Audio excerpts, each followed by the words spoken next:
ॐ भूर्भुवः स्वः तत्सवितुर्वरेण्यं भर्गो देवस्य धीमहि धियो यो नः प्रचोदयात्. Namaste, my dear friends. This is video number 7 on the talks with Swami Vivekananda.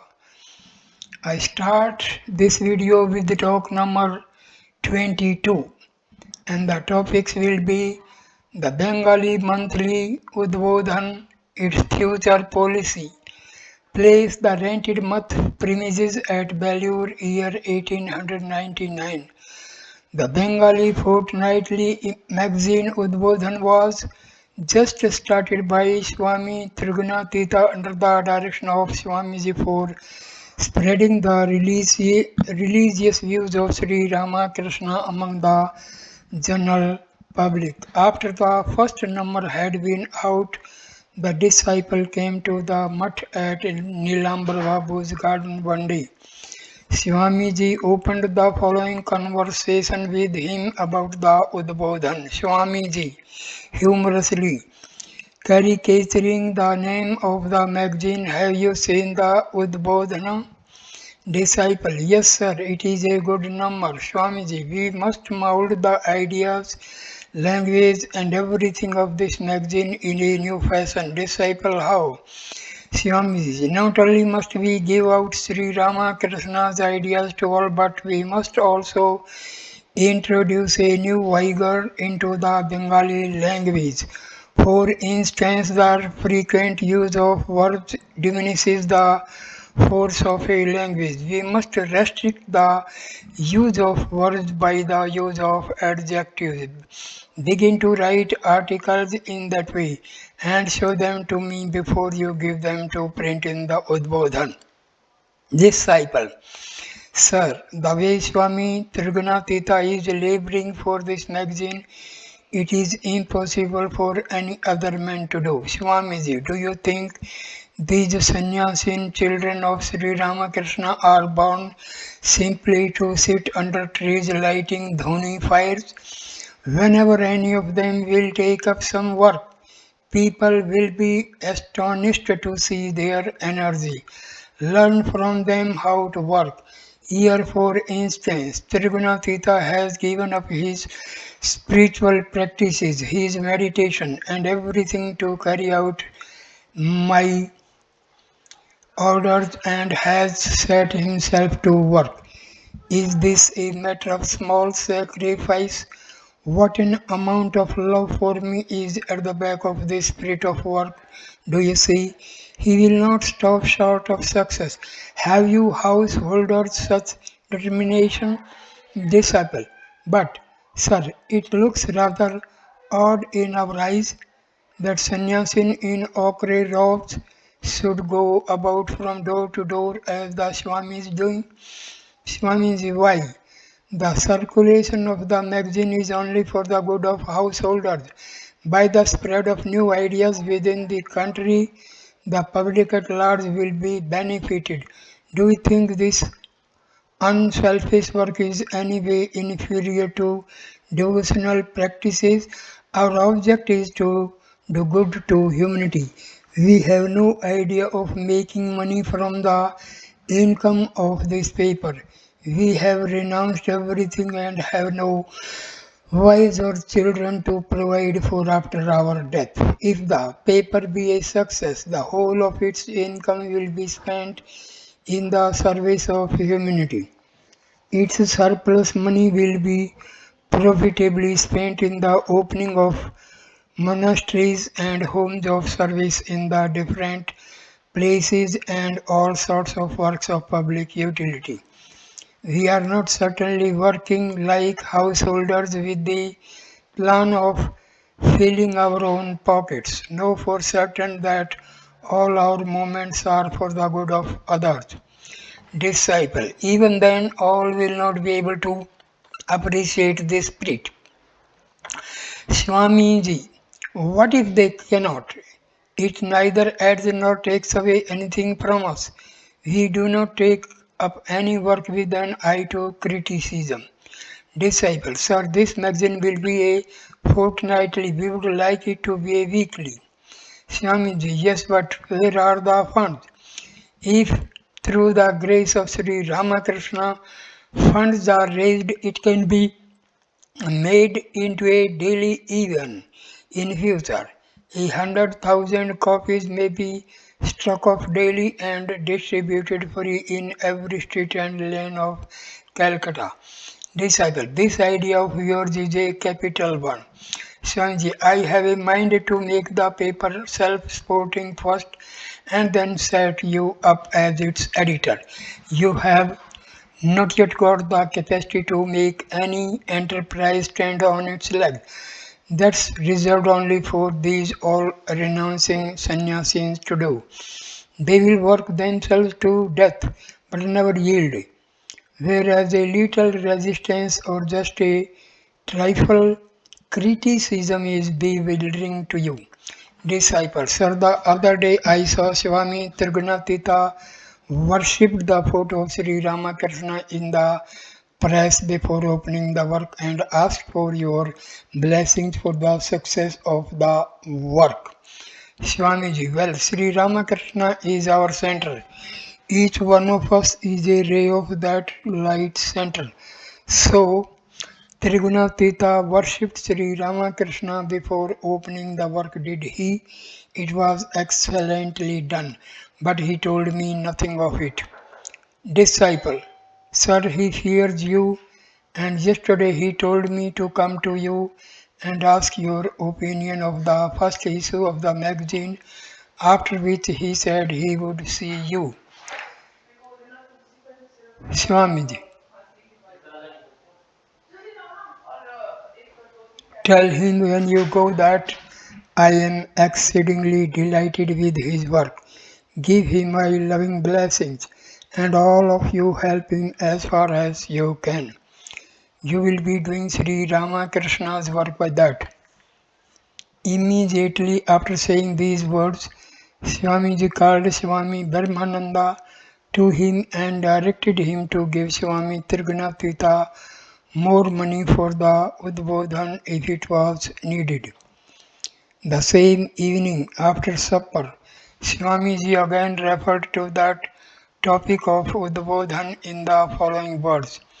In the Udvodhan, we must give the public only positive ideals.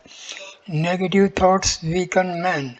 Do you not find that where parents are constantly taxing their sons to read and write, telling them to, they will telling them they will never learn anything and calling them fools and so forth. The latter do actually turn out to be so in many cases.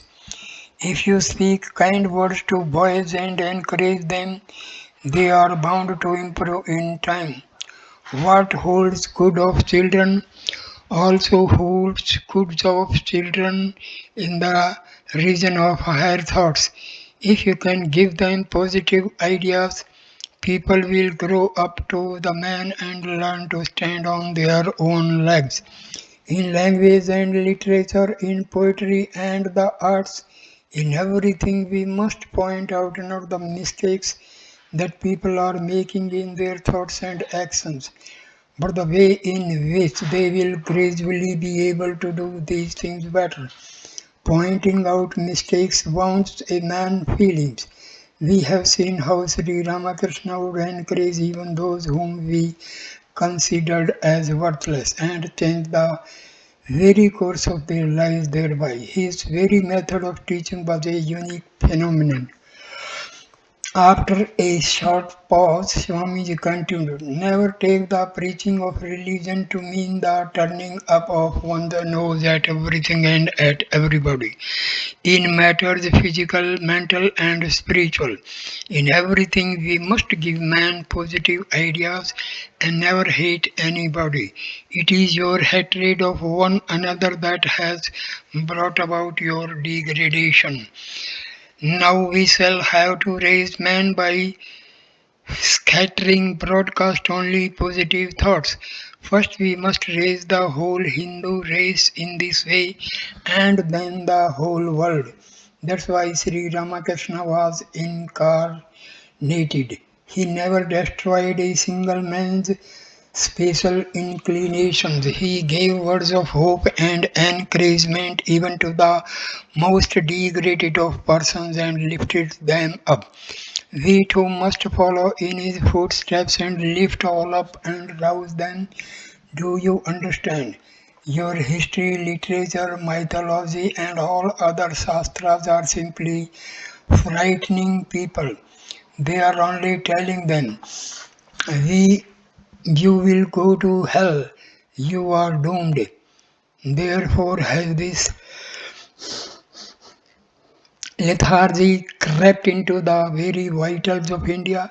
Hence, we must explain to man in simple words the highest ideas of the Vedas and the Vedanta. Through the imparting of moral principles, good behavior, and education, we must make the Chandala come up to the level of the Brahmana. Come, write out all these things in the Udvodhana and awaken everyone, young and old, men and women. They only shall I know that your study of the Vedas and Vedanta has been a success. What do we say? Will you be able to do this, disciple? Through your blessings and command, I think I shall succeed in everything. Swamiji, another thing. You must learn to make the physique very strong and teach the same to others. Don't you find me exercising every day with dumbbells even now? Walk on mornings and evenings and do physical labor. Body and mind must run parallel. It won't do to depend on others in everything. When the necessity of strengthening the physique is brought home to people, they will be of themselves exert in that. It is to make them feel this need that education is necessary at the present moment. Talk number 23. India wants not lecturing but work. The crying problem in India is poverty. Young sannyasis to be trained both as secular and spiritual teachers and workers from the masses. Exhortations to young men to work for others. Place the Belur Mutt while under construction. Year 1998. Disciple. How is it, Swamis, that you do not lecture in this country?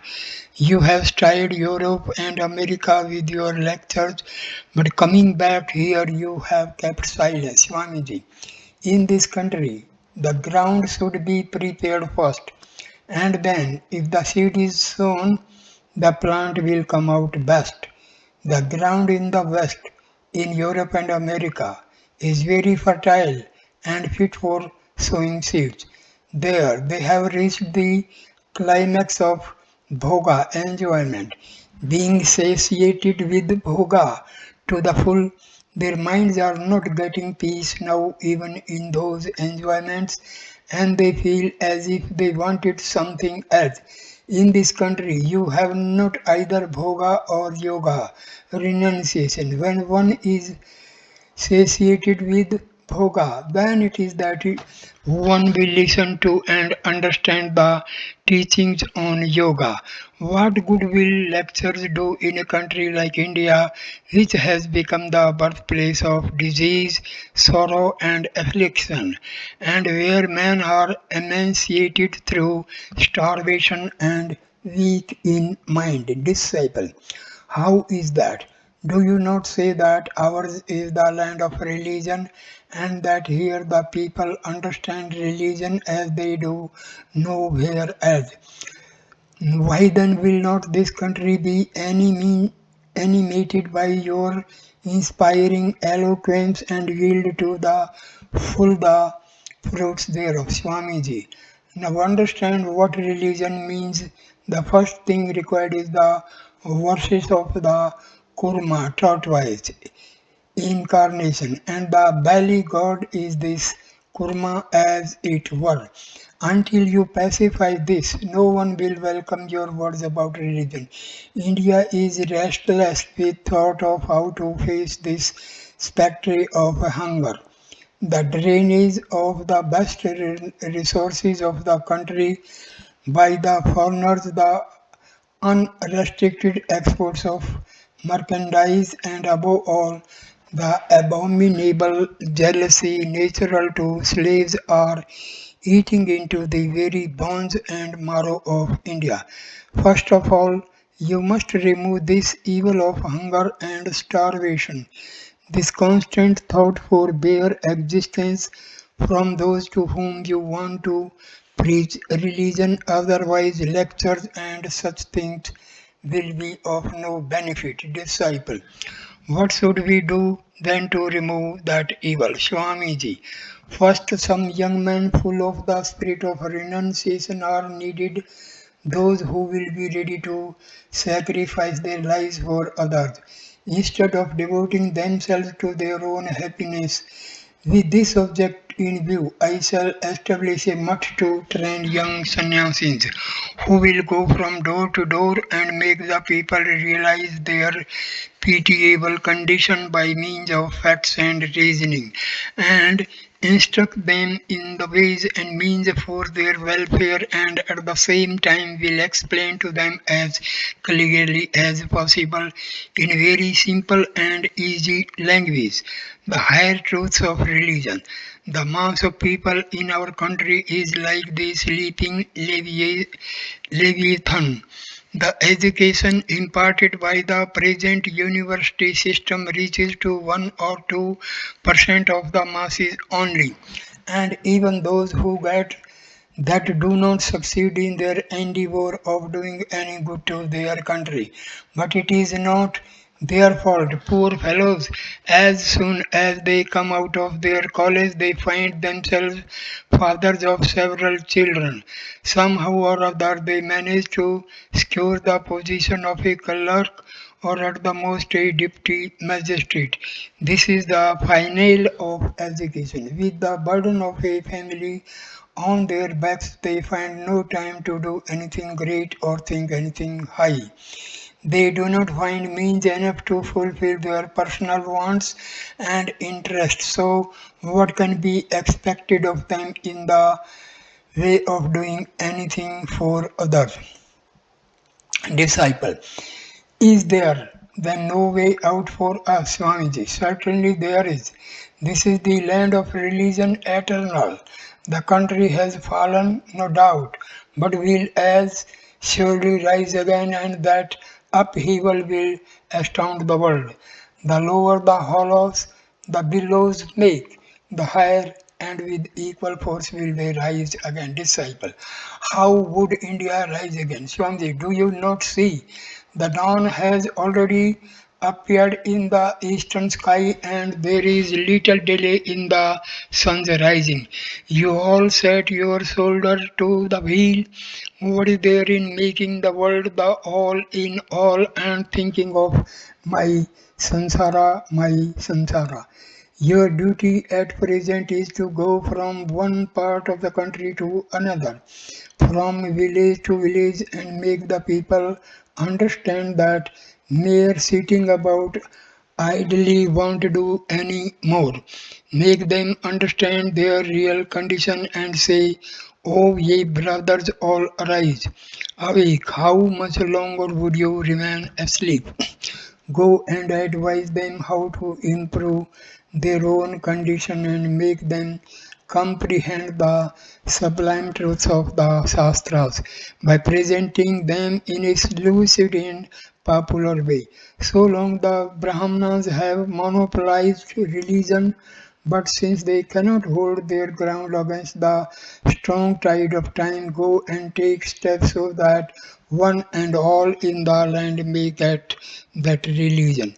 Impress upon their minds that they have the same right to religion as the Brahmanas. Initiate all, even down to the Chandalas, in these fiery mantras. Also instruct them in simple words. about the necessities of life and in trade, commerce, agriculture, etc. If you cannot do this, then fie upon your education and culture and fie upon your studying the Vedas and Vedanta. Disciple. But where is that strength in us? I have felt myself blessed if I had had a hundredth part of your power, Swamiji. Swamiji. How foolish! Power and things like that will come by themselves. Put yourself to work, and you will find such tremendous power coming to you that you will feel it hard to bear. Even the least work done for others awakens the power within. Even thinking the least good of others gradually instills into the heart the strength of a lion. I love you all so much, but I would wish you all to die working for others. I should be rather good to see you do that, disciple. What will become of those then who depend on me? Swamiji, if you are ready to sacrifice your life for others, God will certainly provide some means for them. Have you not read in the Gita the words of Sri Krishna? Nehi kalyan kischati durgatin tat gachati. Never does a doer of good, O my beloved, come to grief. Disciple, I see, sir. Swamiji, the essential thing is renunciation. Without renunciation, none can pour out his whole heart in working for others. The man of renunciation sees all with an equal eye and devotes himself to the service of all. Does not our Vedanta also teach us to see all with an equal eye? Why then do you cherish the idea that wife and children are your own more than others? At your very threshold, Narayana himself in the form of a poor beggar is dying of starvation. Instead of giving him anything, would you only satisfy the appetites of your wife and children with the delicacies? Why, that is beastly. Disciple. To work for others requires a good deal of money at times, and where shall I get that? Swamiji, why not do as much as lies within your power? Even if you cannot give to others for want of money, surely you can at least breathe into their ear some good words or impart some good instruction, can't you? Or does that also require money? Disciple, yes, sir, that I can do, Swamiji. But saying I can won't do. Show me through action what you can do, and then only shall I know that your coming to me is turned to some good account. Get up and set your shoulder to the wheel. How long is this life for?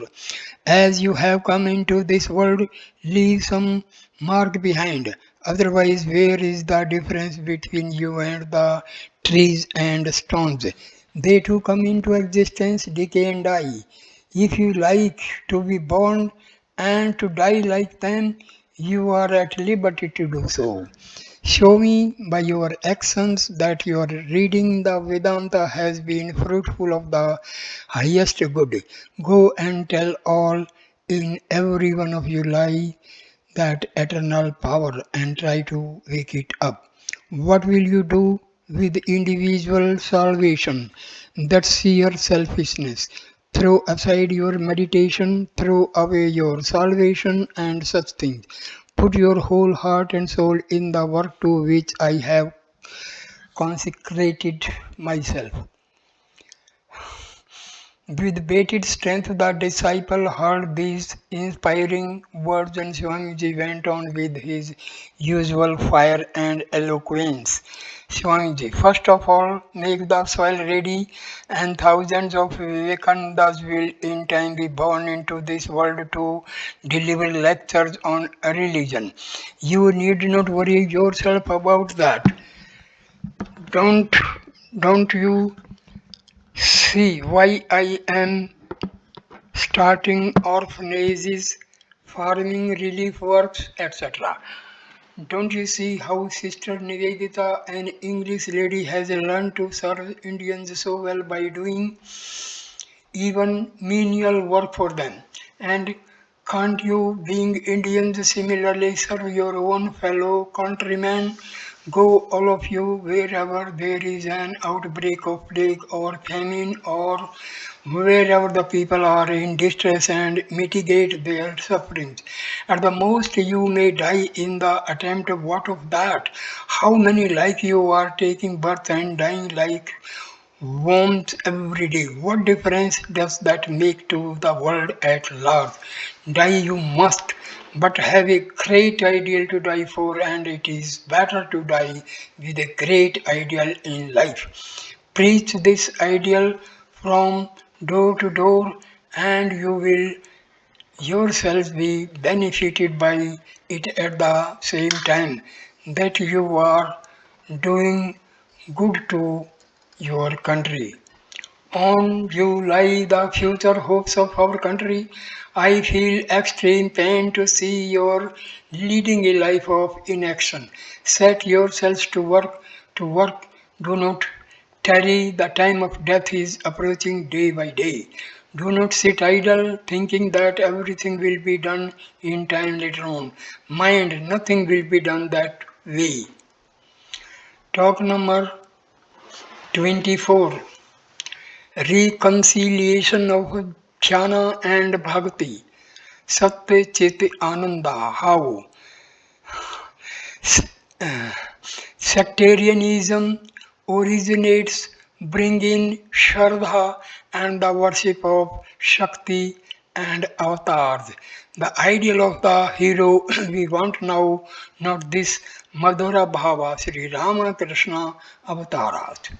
Place: the Belur Mutt while under construction year 1896. Disciple: pray Swamiji, how can Gyana and Bhakti be reconciled? We see the following flowers of the path of devotion. Bhaktas close their ears at the name of Shankara, and again the followers of the path of knowledge. Jnanis call the Bhaktas fanatics. Seeing them weep in torrents or sing and dance in ecstasy in the name of the Lord. Swamiji. The thing is, all this conflict is in the preliminary preliminary preparatory stage of jnana and bhakti. Have you not heard Sri Ramakrishna's story about Shiva's demons and Rama's monkeys? Disciple: yes sir, I have. Swamiji: but there is no difference between the supreme bhakti and the supreme jnana. The supreme bhakti is to realize God as the form of prema, love itself. If you see the loving form of God manifested everywhere and in everything, how can you hate or injure others? That realization of love can never come so long as there is the least desire in the heart. Or what Sri Ramakrishna used to say, attachment for kama kanchana, sense, pleasure, and wealth. In the perfect realization of love, even the consciousness of one's own body does not exist. Or also, the supreme jnana is to realize the oneness everywhere, to see one's own self as the self in everything. That too cannot come so long as there is the least consciousness of the ego, ahem. Disciple: then what you call love is the same as supreme knowledge, Swamiji. Exactly so. Realization of love comes to none unless one becomes a perfect jnani. There was once a fight between Shiva and Rama. Shiva was the guru of Rama, and Rama was the guru of Shiva. They fought but became friendly again. But there was no end to the quarrels and wranglings between the demons of Shiva and the monkeys of Rama. Does not the Vedanta say that Brahma is Satya Chitananda, the absolute existence, knowledge, bliss? Disciple: yes, sir. Swamiji, the word Sat Chit Ananda means Sat, that is existence, Chit, that is consciousness or knowledge, and Ananda is bliss, which is the same as love. There is no controversy between the Bhakta and the Gyani regarding the Sat aspect of Brahma.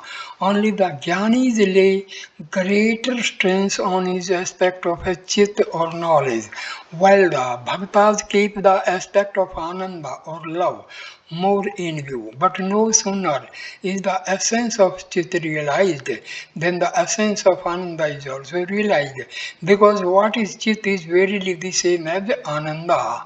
Disciple, why then is so much sectarianism prevalent in India, and why is there so much controversy between the scriptures on bhakti and jnana? Swamiji, the thing is, all this waging of war and controversy is concerning the preliminary ideals. That is, those ideals which men take up to attain the real jnana or real bhakti. But which do you think is the higher, the end or the means? Surely the means can never be higher than the end, because the means to realize the same end must be numerous, as they vary according to the temperament or mental capacities of individual followers. The counting of beads, meditation, worship, offering, oblations in the sacred fire, all these and such other things are the limbs of religion. They are but the means and to attain to supreme devotion, para-bhakti, or to the highest realization of Brahma is the preeminent end. If you look a little deeper, you will understand what they are fighting about. One says, if you pray to God facing the east, then you will reach Him. No, says another, you will have to sit facing the west, and then only you will see Him. Perhaps someone realized God in the meditation ages ago by sitting with his face to the east, and his disciples at once began to preach this attitude, asserting that none can ever see God unless he assumes this position. Another party comes forward and inquires, how is that such and such a person realized God while facing the west, and we have seen this ourselves. In this way, all these sects have originated. Someone might have attained supreme devotion by repeating the name of the Lord as Hari, at, and at once it entered into the composition of the Shastras as Harir Nam, Harir Name Kevalam, Kalo Nasteve Gatiranthaya. The name of the Lord Hari, the name of the Lord Hari, the name of the Lord Hari alone. Verily there is no other path than this in the age of Kali. Someone again, let us suppose, might have attained perfection with the name of Allah, and immediately another creed originated by him began to spread, and so on. But we have to see what is the end to which all these forms of worship and other religious practices are intended to lead. The end is the Shraddha. You have not any synonym in our Bengali language to express the Sanskrit word Shraddha. The Upanishad says that Shraddha entered into the heart of Nachiketa. Even with the word Ekagarta, one pointedness, we cannot express the whole significance of all the word Shraddha. The word Ekagarnistha, one-pointed devotion, conveys to a certain extent the meaning of the word Shraddha. If you meditate on any truth with steadfast devotion and concentration, you will see that the mind is more and more tending onwards to the oneness, that is, taking you towards the realization of the absolute existence, knowledge, belief.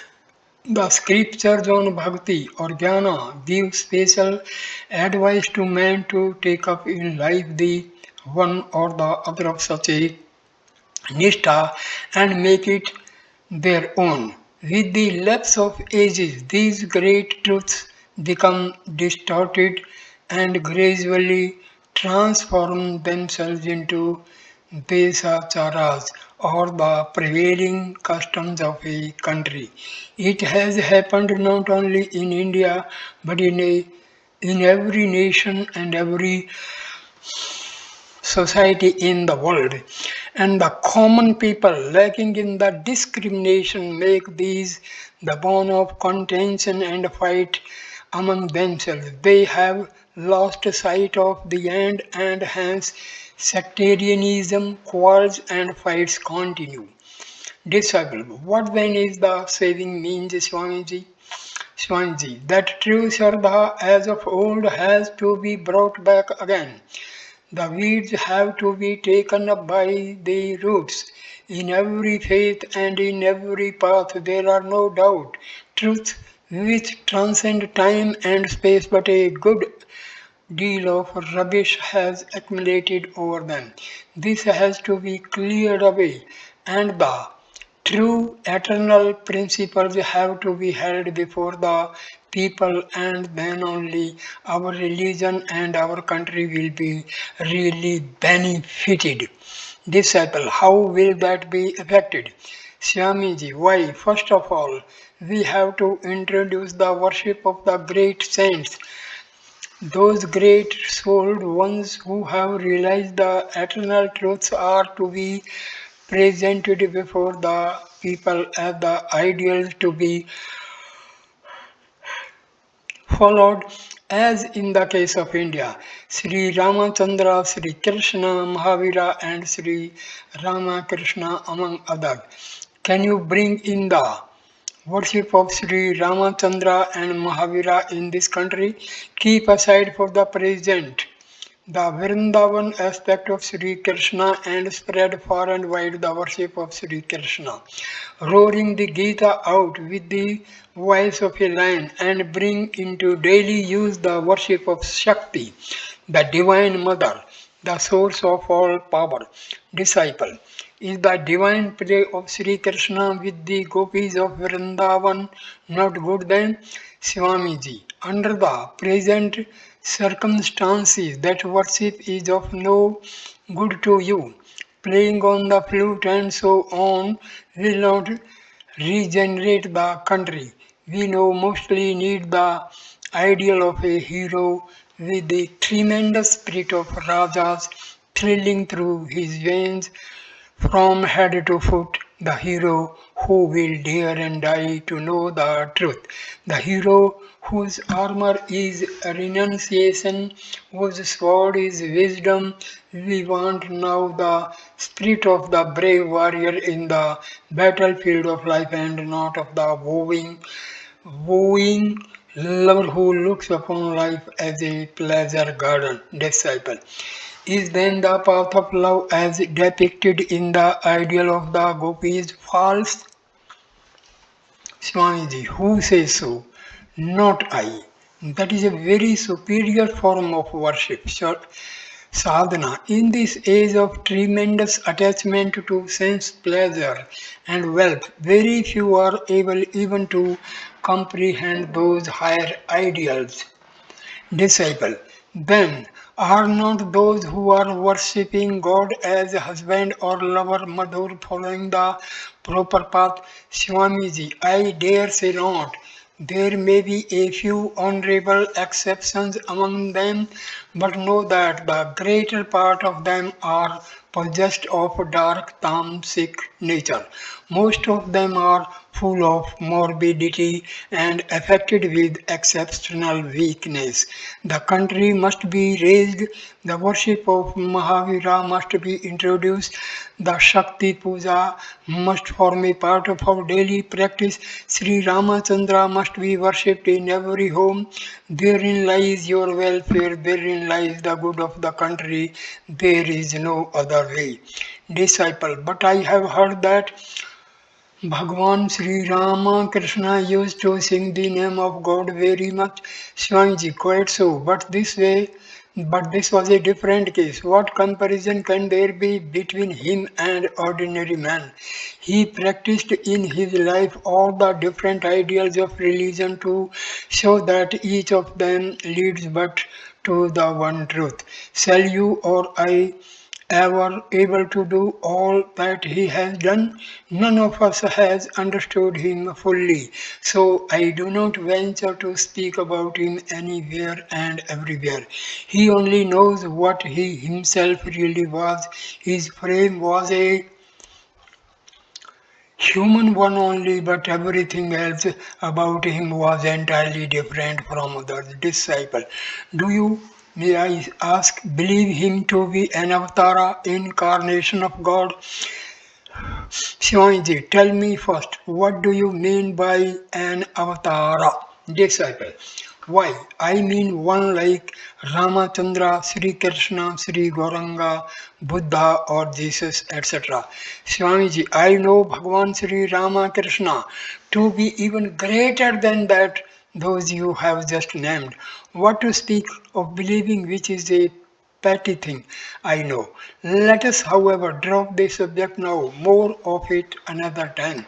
After a pause, Swamiji continued to re-establish the Dharma. There come Mahapurushas, great teachers of humanity, suited to the needs of the times and society.